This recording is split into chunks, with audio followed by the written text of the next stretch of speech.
안녕하십니까 카카오 구독자 여러분. 저는 지금 CRV 하이브리드를 타고 있습니다. CRV 하이브리드 사륜구동이고요. 제가 영상을 찍고 있는 시점에 보도자료가 하나 왔는데 2륜구동이 드디어 출시를 했습니다. 그래서 이 차 5,590만원이 너무 비싸다 라는 반응들이 많아서 저가형 트림의 신설이 좀 간절했었는데, 좀 이른 시기에, 비교적 빠른 시기에 2륜구동이 출시가 돼서 5,240만원에 출시가 됐습니다. 물론 저렴한 가격은 아닙니다만, 현재 혼다코리아에서 모든 물량을 이제 미국에서 수입을 하고 있거든요. 근데 이제 미국에서 수입을 하다 보니까 아무래도 지금 달러가 굉장히 비싸잖아요. 그래서 그거의 영향을 무시할 수 없었던 게 일단은 지금 가격 상승의 요인이 됐다. 그러면 일본에서 차를 갖고 오면 되지 않느냐, 지금 얘랑 엄청 싼데 일본에서 갖고 오면 가격이 더 싸질 수 있는데 왜 그렇게 안 하냐 라고 말씀을 하신다면, 혼다는 지금 일본에서 좌핸들 생산 라인을 갖추고 있지 않습니다. 그렇기 때문에 자핸들을 생산하는 국가 중에서 그나마 FTA 효과도 볼 수 있고 여러가지 좀 유리한 생산 국가가 미국이라서 어쩔 수 없게 지금 전반적으로 혼다 차들이 가격이 조금 올라갔다 라고 이해를 해주시면 될 것 같습니다. 일단은 이런 설명을 좀 미리 드리고요. 자, 이제 차에 대해서 자세하게 리뷰를 해보도록 하겠습니다. CRV 같은 경우는 컴팩트 SUV의 베스트셀러 중 하나죠. 토요타 라브4가 압도적인 1위지만 여전히 CRV는 북미 시장을 포함해서 글로벌적으로 굉장히 많이 팔리는 라인 중에 하나입니다. 그렇기 때문에 혼다에서도 상당히 중요한 위치에 놓여 있고요. 그리고 한국 시장에서도 상당 기간 동안은 가성비 좋은 수입차로 인기를 끌었던 바가 있기 때문에 국내 소비자들도 CRV를 도로에서 많이 접해 보셨을 겁니다. 물론 이제 최근에는 일본에 대한 감정이 안 좋아지면서 뭐 그런 것도 있었고, 그리고 한동안 국산차가 너무나도 좋아지면서 일본 차와의 간격이 줄었고, 그런 힘든 시간을 보내는 혼다 위로의 말씀을 드리면서, 일단은 CRV 같은 경우는 지금 1.5L 터보 그리고 하이브리드 사양을 운영을 하고 있고요. 1.5L 터보 같은 경우는 2륜구동만 판매를 하고 있고, 하이브리드 같은 경우는 4륜구동을 판매를 하고 있다가 현재 2륜구동이 출시가 됐습니다. 그래서 현재 CRV의 파워트레인은 총 3가지다. 그 중에 저는 4륜구동을 시승하고 있습니다. 4륜구동 같은 경우는 출시 초기에 논란이 상당히 많았던 차종 중 하나입니다. 일단 가격도 가격이지만 이 연비가 친환경차 세제 혜택 기준에 미달을 했어요. 그래서 통상적으로 이 정도급 사이즈의 차들이 그러니까 경쟁 모델이라고 할 수 있는 라브4, 투싼, 스포티지 하이브리드들이 전부 다 뭐 4륜구동을 떠나서라도 다 친환경차 세제 혜택을 받거든요. 근데 CRV만 그 기준에 통과를 하지 못했습니다. 일단은 한국에서의 기준이 14.3kg인데 CRV 하이브리드 4륜구동은 14kg로 인증을 받으면서 세제 혜택 기준에서 제외가 됐고요. 그런 메리트가 좀 많이 없었다. 하지만 이번에 신형 2륜구동이 나오면서 2륜구동은 15kg를 넘겼기 때문에 드디어 세제 혜택을 받을 수 있는 CRV가 출시가 됐다. 그렇게 이해를 해주시면 좋겠습니다. 그러면 얘는 연비가 그렇게 떨어지냐 라고 말씀을 하실 것 같아요. 하이브리드인데 세제 혜택을 못 받는다, 진정한 하이브리드가 아닌 거 아니냐 라고 말씀을 하실 수도 있는데, 혼다의 시스템이 다른 브랜드의 하이브리드들과 조금 다르기 때문에 그런 점이 있습니다. 일단은 토요타 같은 경우는 혼다와 비슷하게 투 모터를 활용한 ECVT 시스템을 사용을 합니다. ECVT 시스템을 사용을 해서 좀 더 보다 부드러운 주행 질감, 그리고 매끄러운 가속 경험을 제공을 하죠.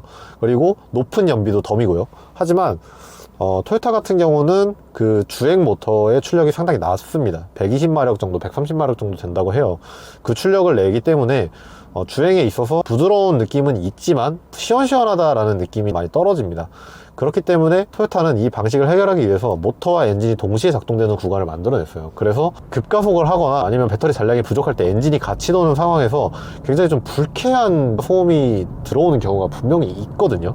특히 대형 차종으로 갈수록 그런 경우가 많고요. 근데 이 혼다 같은 경우는 다른 방식으로 모터의 사이즈를 키우는 방법을 택했습니다.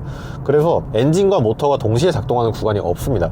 따라서 엔진이 돌아갈 때는 엔진만 돌아가고요, 모터가 돌아갈 때는 모터만 돌아갑니다. 물론 전력이 모자라면 엔진이 돌기는 하는데 이게 출력에 영향을 주진 않습니다. 그렇기 때문에 이 차는 합산 출력이라는 개념이 없고요, 모터와 엔진 출력을 따로 별도로 표기를 합니다. 그래서 145마력이 엔진 출력, 그리고 181마력이 모터 출력입니다. 그렇기 때문에 주행할 때 저속 구간에서 일상적인 영역에서는 모터만으로 주행을 하기 때문에 전기차와 흡사한 주행 질감을 갖고 있고요. 그래서 상당히 부드럽고 정숙하고 그런 점은 장점이지만 그런 상황에서 전력이 모자라면 계속해서 엔진이 돌아가고, 그리고 모터에만 구동력이 전해지기 때문에 좀 그런 과정 자체에서 엔진의 효율을 좀 높일 수 있는 방법이 없지 않았나 라는 생각이 듭니다. 그래서 엔진만 작동하는 구간에 들어가게 되면은 엔진이 모터의 보조를 거의 받지 못하고 엔진만 돌기 때문에 그런 이유 때문에 좀 연비가 낮게 나오지 않나 라는 생각이 일단 듭니다. 뭐 그런 점은 기술적인 부분, 방법적인 부분에 대해서 차이가 있는 것이기 때문에 뭐가 더 좋다 나쁘다 라고 단언할 수는 없고요.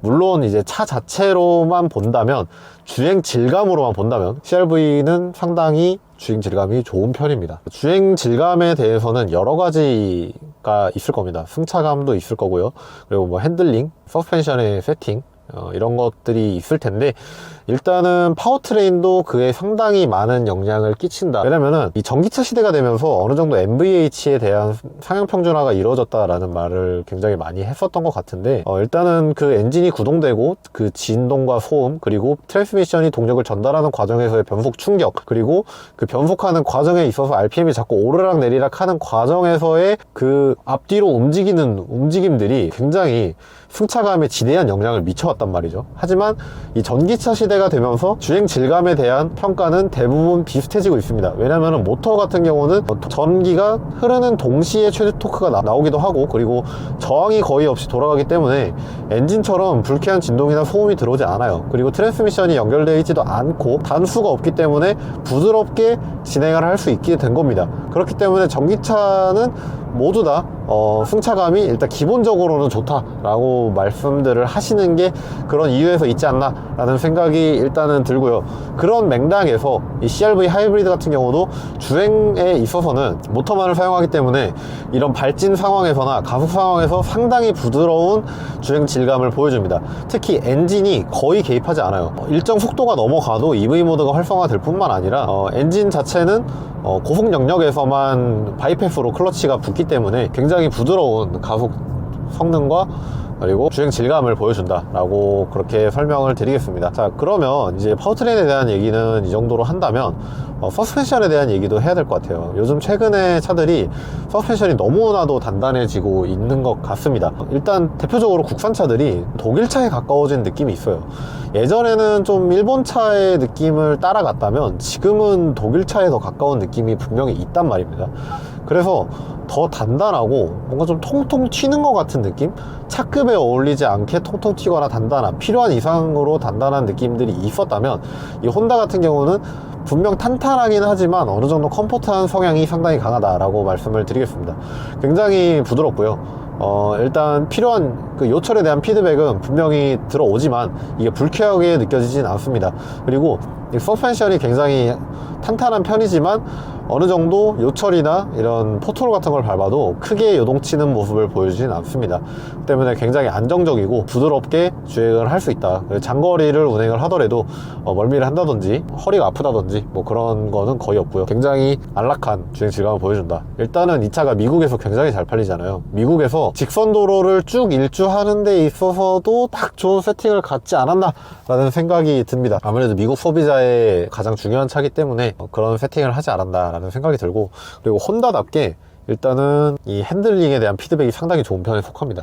그래서 상당히 좋은데, 이게 기어비가 다른 차들이랑 크게 차이 나는 편은 아니지만 되게 타이트한 느낌이 들어요. 이게 거의 유격이 없는 느낌? 그래서 코너를 돌거나 아니면 빠르게 좀 급격한 코너를 들어가더라도 되게 안정적인 피드백을 보여주고 SUV답지 않게 날카로운 핸들링이 굉장히 일품입니다. 그런 점에 있어서는 저 같은 이제 이런 좀 날렵하고 탄탄한 차 좋아하는 사람들에게 있어서도 SUV도 이렇게까지 움직일 수 있다 라는 거를 보여주는 부분이어서 상당히 만족하는 부분 중에 하나입니다. 자, 전반적으로 그런 주행 질감이라든지 뭐 이런 점에 있어서는 상당히 만족스럽습니다. 그렇기 때문에 데일리카로서도 정말 최적의 세팅을 갖고 있지 않나. 혼다가 진짜 대중차 만드는 실력만큼은 진짜 인정해줘야 된다 라고 일단은 생각이 들고요. 어떻게 보면은 지금 판매되고 있는 풀 하이브리드 시스템 중에서는 가장 주행 질감이 좋은 차가 아닐까라는 생각이 감이 들게 됩니다.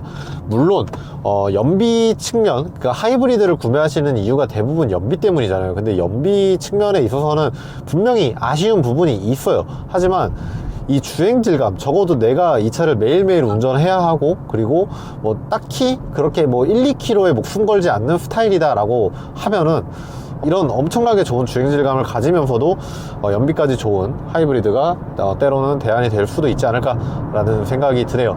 물론 당연히 기본적으로 일반적인 내연기관보다도 연비가 좋기 때문에 막 그렇게 연비가 떨어진다 라는 표현을 하기는 조금은 부적합하다, 그렇게 말씀을 드리겠습니다. 일단은 지금 계기판상에 15.6km/L가 떠 있는데 제가 620km를 탔거든요. 되게 많이 탔죠. 되게 많이 탔는데 620km 타면서 한 16km, 17km는 꾸준히 이상 나오더라고요. 물론 고속도로를 계속 주행을 하니까 연비가 좀 떨어지긴 했는데 시내도로에서는 초기화하고 다니면 한 20 몇 킬로까지도 그냥 나오더라고요. 그런 점에 있어서는 일상적인 데일리로서는 시내 주행이 잦다면 아무래도 다른 타사 하이브리드 대비 아쉬운 점은 좀 적다, 그렇게 느껴집니다. 근데 좀 아쉬운 점이 아무래도 차급의 한계가 있어서 그런 건지 모르겠는데 연료통이 좀 작습니다. 이게 52L더라고요. 그 경쟁 모델인 스포티지나 투싼도 비슷비슷한 용량을 갖고 있는데, 그래서 100% 풀 주유를 해도 주행거리가 막 그렇게 엄청나게 높게 나오고 그러진 않더라고요. 이게 제가 처음 받았을 때 주행 가는 거리가 한 600km 언저리였는데 좀 작아서 한 달에 한 번 기름을 넣는다 이거까지는 아닌 것 같고 한 2번 정도는 넣는 게 맞지 않을까, 그렇게 생각이 되네요. 그러니까 한동안은 혼다차 분명한 메리트가 있었습니다. 국산차와 비교를 해서 정말 압도적으로 조립품질 좋고, 그리고 하체 세팅 좋고, 파워트레인도 너무나도 좋았죠. 기술력이 혼다라고 하잖아요. F1도 나가는 브랜드고, 그러니까 2000년대 초반, 중반까지만 해도 혼다차에 대한 이미지가 상당히 좋았던 편에 속한다라고 생각을 하는데, 지금 와서는 사실은 그렇게까지 좋다는 아닌 것 같습니다. 그러니까 분명히 여전히 좋거든요. 여전히 잘 만들었고. 근데 아쉬운 점이 보일 수밖에 없는 점이 국산차들이 일단 너무 좋아지기도 했고요. 그리고 수입차에 대한 허들이 좀 많이 낮아져서 수입차를 구매한다면 아예 독일차로 가버리는 경향이 좀 짙어진 것도 있는 것 같아요. 그 점이 조금은 아쉽게 느껴집니다. 그래서 사실 제가 제일 좋아하는 차들은 태어난 목적이 분명한 차들이거든요. 그런 점에서 혼다 차들은 항상 태어난 목적이 굉장히 뚜렷하게 나와 있습니다.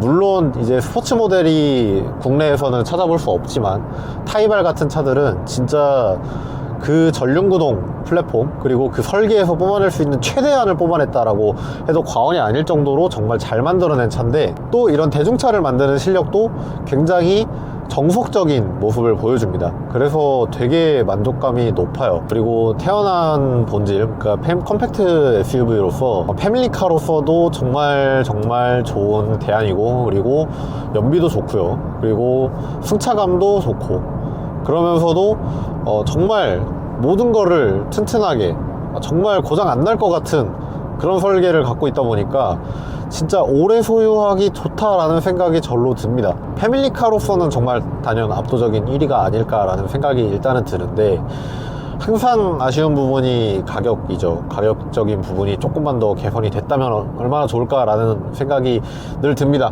혼다 차 탈 때마다 정말 만족감이 높고 너무나도 마음에 드는 브랜드인데, 실제로 구매하시는 분들은 얼마나 더 고민을 하시겠어요. 실질적으로 내 돈 써서 내 자가용을 구매하시는 분들이라면 더더욱이 신경이 많이 쓸 수밖에 없는 부분이기 때문에 조금은 더 저렴하게 차를 판매할 수 있는 방법을 찾는 게 맞지 않을까 라는 생각이 듭니다. 이런 맥락에서 제가 최근에 혼다 관계자분들이랑 중국 생산분을 들여오는 게 어떻겠냐라고 주제가 나왔습니다. 혼다가 일본뿐만 아니라 중국에서도 차를 만들어요. 근데 이제 중국에서 만드는 차들이 아무래도 선입견이 있잖아요. 근데 개인적인 생각으로는 최근은 그런 선입견이 많이 사라졌다라고 생각을 하거든요. 근데 이제 오히려 지금 달러가 너무나도 비싸고 하다 보니까 중국에서 차를 조금 더 싸게 들어올 수 있다면 아무렴 뭐 어떻겠습니까? 그냥 소비자들은 그냥 저렴하게 내가 원하는 차를 구매할 수 있으면 되는 거니까 저는 오히려 그 방법이 맞다라고 생각이 듭니다. 최근에 뭐 볼보라든지 폴스타라든지 하물며 테슬라도 중국 생산분이라고 해서 이제 품질이 떨어진다라는 얘기는 하지 않잖아요. 다만 이제 중국 제품에 대한 불신에서 오는 그런 이미지들이 쌓여왔던 것들이 조금 부정적으로 비춰지긴 하지만 저는 아무래도 과거처럼 혼다가 좀 가격 경쟁력이라도 챙기려면 그런 방법을 좀 택해야 하지 않을까 라는 생각을 감히 해봅니다. 구독자 여러분들은 어떻게 생각하실지 모르겠습니다. 그러니까 나는 중국산이어도 상관없으니까 싸게 사고 싶다라는 분들은 아마 제 의견에 동의를 하실 텐데, 아무래도 좀 이게 일본 브랜드인데 또 중국에서 만들고 한국에서 판다라고 하면은 좀 미묘한 그런 감정이 들지 않을까라는 생각도 조금은 들고요. 혼다가 프리미엄 브랜드가 아니잖아요. 그렇기 때문에 조금은 좀 경제적인 차 혹은 좀 가성비가 있는 브랜드로 좀 매김을 하는 게 맞지 않을까 그렇게 생각이 듭니다. 일단은 3일 동안 타면서 지지고 볶고 고속도로도 달리고 시내도 달리고 일상 영역에서 뭐 짐도 많이 실어보고 하면서 상당히 만족도가 높았고요. 그래서 지금도 제 개인적으로는 저는 패밀리카를 사야 된다, 경제적인 패밀리카를 사야 되고, 그리고 내가 운전하는 시간이 상당히 많다라고 하면은 저는 CR-V를 선택하고 싶습니다. 뭐 어쩌다 보니까 혼다 찬양이 된 것 같지만 정말 좋은 거는 좋다고 얘기하는 게 또 저희들의 직업 아니겠습니까? 그렇기 때문에 저는 분명히 이 차의 아쉬운 점 분명 당연히 있죠. 옵션이 좀 떨어진다든지 가격적인 면이라든지 이런 점은 아쉽지만 주행질감 그리고 핸들링, 승차감 이런 면에서도 상당히 만족도가 높다, 그리고 실용성도 굉장히 뛰어나다, 그렇게 말씀을 드리면서 충분히 혼다 CR-V도 괜찮은 선택지 중 하나다 라고 설명을 드리면서 오늘 리뷰 마치도록 하겠습니다. 지금까지 시청해주셔서 감사합니다.